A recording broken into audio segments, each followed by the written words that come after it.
A'udzu billahi minasy syaithanir rajim. Bismillahirrahmanirrahim. Alhamdulillahi rabbil alamin. Allahumma salli ala sayyidina Muhammadin wa ala ali sayyidina Muhammad. Amma ba'du. Kitab Dardir menjelaskan tentang perjalanan Isra'nya baginda Nabi Muhammad sallallahu alaihi wasallam. Halaman 7 baris kedua dari atas. Diriwayatkan dari Ibnu Sa'ad. Halaman 6 baris ke 1 dari bawah. Maka fangtalaqa bi Jibril. Maka intalaqa pergi bihi berserta baginda Nabi Muhammad sallallahu alaihi wasallam. Siapa Jibril? Malak Jibril. Malaikat Jibril ini ada di sebelah kanannya baginda Nabi Muhammad sallallahu alaihi wasallam, dan malaikat Mikail ada di sebelah kirinya Nabi besar Muhammad sallallahu alaihi wasallam. Jadi dikawal oleh malaikat Jibril dan malaikat Mikail ketika beliau diisrakan oleh Allah dari Masjidil Haram ke Masjidil Aqsa. Menurut Imam Sa'ad, yang memegang akan sanggaudinya itu Buraq, malaikat Jibril, dan yang memegang akan kekangannya itu tali Buraq adalah malaikat Mikail. Kemudian mereka pergi naik Buraq, Nabi sallallahu alaihi wasallam naik Buraq, sehingga mereka sampai ke suatu tanah yang penuh dengan pohon kurma. Kemudian berkata Malak Jibril kepada baginda Nabi sallallahu alaihi wasallam. Kata Malak Jibril, turunlah engkau, kemudian sholatlah engkau di tempat ini. Akhirnya Nabi sallallahu alaihi wasallam mengerjakan atas perintah malaikat Jibril. Kemudian menunggang lagi Rasulullah SAW akan Buraq. Lalu Malak Jibril bertanya kepada Nabi sallallahu alaihi wasallam, apakah engkau tahu di mana engkau sholat barusan? Maka Nabi sallallahu alaihi wasallam menjawab, tidak tahu. Maka Malak Jibril menjawab, engkau barusan sholat di kota Thaibah, itu kota Madinatul Munawwarah. Dan kepada kota Thaibah tersebut bahwa hijrah dari kota Makkah Al-Mukarramah. Jadi yang pertama ketika Nabi sallallahu alaihi wasallam naik Buraq dikawal oleh siapa? Malak Jibril dan Malak Mikail. Lalu sampai ke tanah yang penuh dengan pohon kurma, yaitu kota Madinatul Munawwarah. Lalu diperintahkan Rasulullah SAW untuk turun dan sembahyang di tempat tersebut. Lalu Nabi ditanya, engkau tahu tempat apa itu yang kau barusan sholat? Kata Nabi, tidak tahu. Maka Malak Jibril memberitahu bahwa itu tanah Madi, dan nanti engkau akan hijrah dari kota Makkah ke tanah tersebut. Kemudian fangtalaqal Buraq, maka ngablasat. Orang Indonesia ngablasat, membelasat, melesat ya.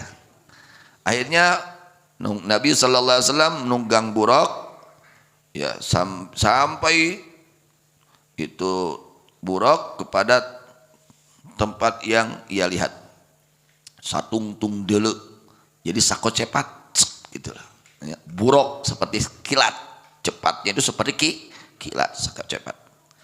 Kemudian Malak Jibril memerintahkan kepada Nabi sallallahu alaihi wasallam untuk turun ke tempat tersebut. Sampai kepada tempat, kemudian diperintahkan untuk turun dan untuk sholat. Singgah dahulu. Jadi orang mah rest area kahiji di kota Madinah. Ieu rek Masjidil Aqsa ka rest area heula ya. Rest area kata nu kahiji kota Madinah. Kemudian yang kedua, Nabi turun dan diperintahkan untuk sembahyang. Lalu sembahyang, setelah sembahyang Nabi ditanya, apakah engkau tahu di mana barusan kau sholat? Nabi menjawab, tidak tahu. Barusan kau sholat di kota Madian. Di kota mana? Madian, yaitu di dekat pohonnya kepunyaan Nabi Musa alaihis, pohonnya berteduhnya Nabi Musa alaihis ketika dikejar-kejar oleh Fir'aun. Berteduh di situ. Nah, di dekat situ. Di kota Madian, di dekat pohon berteduhnya Nabi Musa alaihis salam. Kemudian pergi lagi, melesat lagi itu buruk, membawa Nabi Muhammad SAW dan dikawal oleh malaikat Jibril dan malak Mikail. Setelah begitu, lalu sampai lagi ke tempat, lalu diperintahkan untuk turun dan sembahyang. Lalu Nabi mengerjakan. Setelah demikian Nabi tunggang lagi ke buruk. Lalu Nabi ditanya, apakah kau tahu di mana barusan sholat? Nabi menjawab, la, tidak tahu. Maka jawab malaikat Jibril, engkau barusan sholat di Gunung Sina. Gunung Sina, yaitu tempat yang telah berfirman langsung Allah kepada Nabi Musa alaihissalam. Itu rest area yang ketiga di mana? Gunung. Rest area pertama di Madinah, kedua kota Mad, tiga di Gunung Sina. Ini tempat-tempat bersejarah dan tempat-tempat yang mulia. Tempat-tempat yang mulia, tempat-tempat yang dimuliakan oleh Allah. Madinah tempat mulia. Kemudian Madian dekat Tangkal berteduhnya Nabi Musa alaihissalam, tempat yang telah disinggahi oleh orang Yang ketiga di Gunung Sina. Kemudian sampai Nabi SAW kepada satu tanah, maka nampak kepada beliau gedung-gedung kota negeri Syam. Kemudian malaikat Jibril memerintahkan untuk turun. Kemudian Nabi SAW turun dan sembahyang, dan beliau mengerjakan atas perintah tersebut. Kemudian beliau nunggang buruk kembali. Maka buruk tersebut melesat membawa Rasulullah SAW. Lalu malaikat Jibril bertanya, apakah engkau tahu di mana barusan kau sembahyang? Nabi menjawab, la, tidak tahu. Qala, berkata malaikat Jibril, shallaita bi baiti lahmin. Engkau salat barusan di Betlehem, yaitu tempat dilahirkan Nabi Isa alaihis. Jadi 4 tempat yang disinggahi oleh Rasulullah sallallahu alaihi wasallam. Berapa tempat? Anak-anak, berapa tempat? 4 tempat ya. Sebelum beliau sampai ke Baitul Muqaddas, ke Masjidil Aqsa, beliau bersinggah dahulu kepada 4 tempat. Dan 4 tempat ini tempat yang sangat dimuliakan oleh Allah. Yang pertama adalah kota Madinatul Munawwarah, yaitu Thaibah. Kedua, kota Madian. 3, Gunung Sinai. 4, Bethlehem.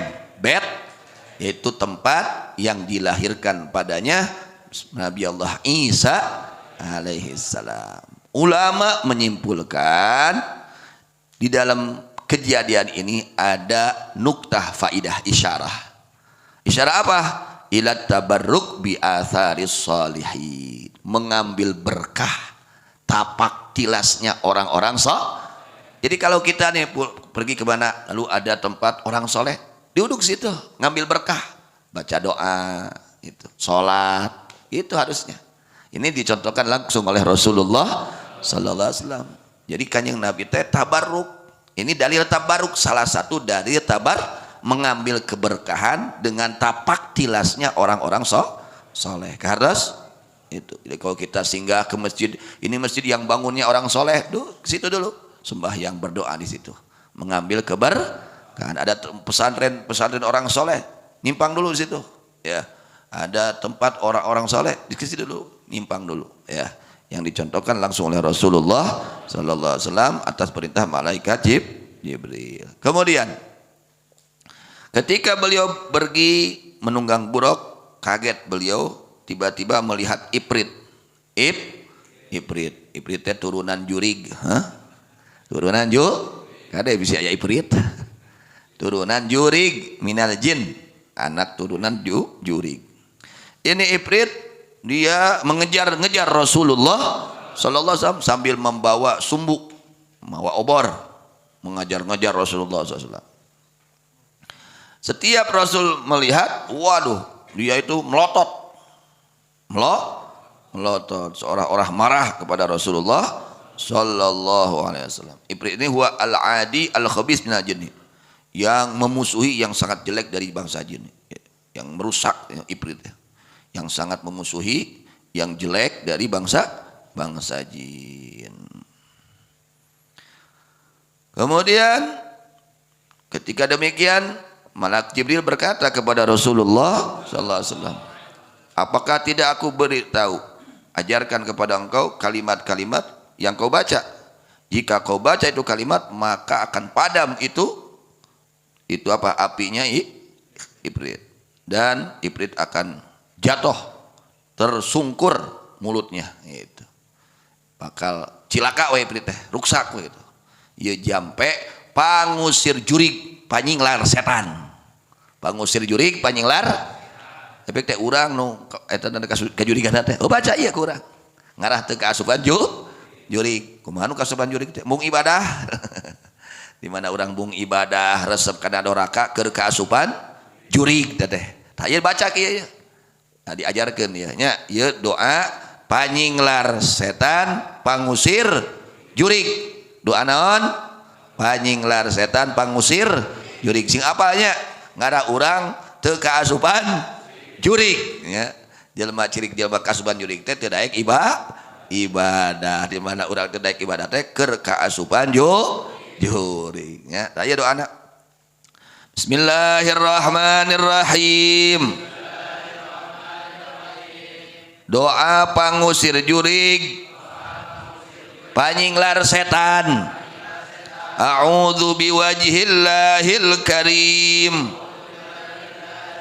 wa bi kalimatillahi at-tammati allati la yujawizuhunna barrun wala fajirun min syarri ma yanzilu minas samai wa min syarri ma ya'ruju fiha wa min syarri ma zara'a fil ardi wa min syarri ma yakhruju minha wa min fitanil laili wan nahari wa min tawariqil laili wan nahari illa tariqan yatruqu bi khairin ya rahman. Nah baca ieu nya, urang ide haroream ya ibadah. Rek hudang tahajud haroream baca ya auzubillahi wajhil karim itu. Rek ngaji haroream baca ieu eta jurig teh. Supaya nyiklar jurig setan teh. Rek salat berjamaah haroream, rek ka masjid haroream, rek amal soleh baca ieu insyaallah nyinglar ta setan jurig teh. Ya nu aya dina diri urang. Rek maksiat ya baca ieu. Rek maksiat ngarah teu tulus maksiatna, ngarah teu jadi maksiat baca ieu.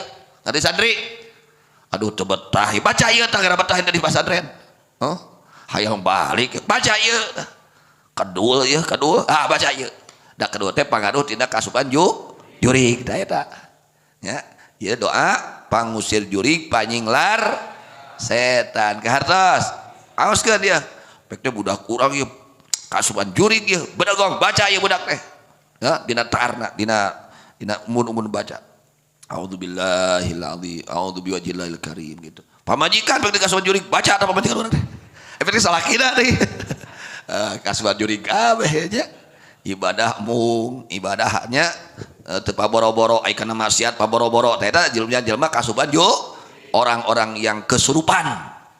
Orang-orang, nah ini doa untuk supaya sehat, tidak kesurupan, ya.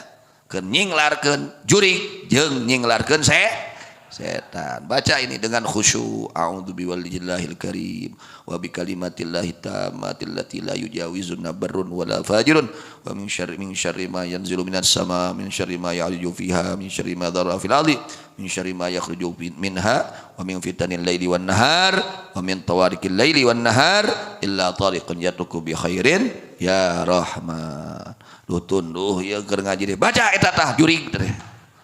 Tunduh teh titah setan tah tunduh tehnya nunutan teh.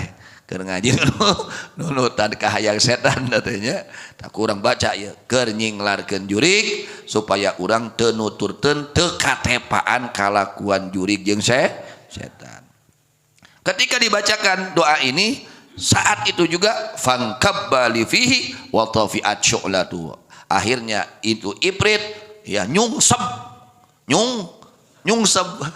langsung manehna nyungsep itu jatuh tersungkur dan padam itu apinya berkah doanya. Ya apalkeunnya ya oleh Isra Mi'raj eta ngarah tas kasuban juri gua nya itu bisa berapa poe kita kasuban juri teh nah ti ayeuna sok diajar apalkeun ku urang nya apalkeun ku urang sok dirutinkeun tiap pada salat baca pokoknya seperti itu supaya kita tidak terpengaruh oleh godaan setan, tidak terpengaruh oleh ajakan setan.